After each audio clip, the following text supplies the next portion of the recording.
So welcome to the first collaborative class of What is the Meaning of Life?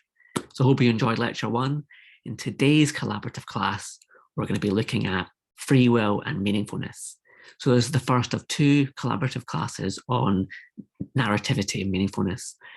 And roughly we're looking at the idea, or briefly put, we're looking at the idea that a meaningful life is one that has a good story.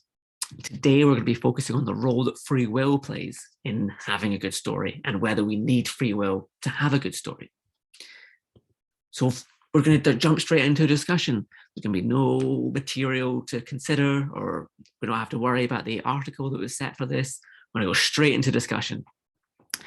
But what I want you to do with this discussion is just to come in with your views that you have. Most of you have at most studied philosophy at the A level or higher level, and many of you might not have studied philosophy before. So you might have not come across any of the free will literature. Some of you might have seen films about free will, or free will has come up as a plot line in various TV programs.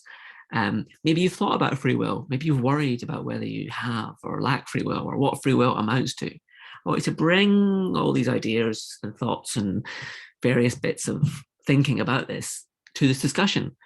I don't want you to worry too much about being right or wrong or saying anything daft or not daft or smart. I just want you to think about the concept of free will in general and its relation to meaningfulness. So I want you to first think about, does meaningfulness require free will? So without free will, does that mean our lives are meaningless? And then I want you to think about what you think free will involves, just the concept of free will. What does it mean to act freely? What does it mean to have free will?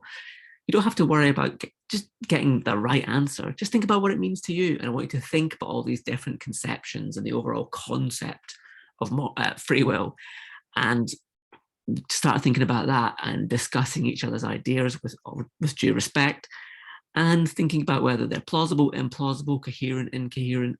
And I want you to try and be constructive, try and see other ways that you can build up other people's ideas and how you can improve everything, and try and aim towards a constructive and helpful discussion.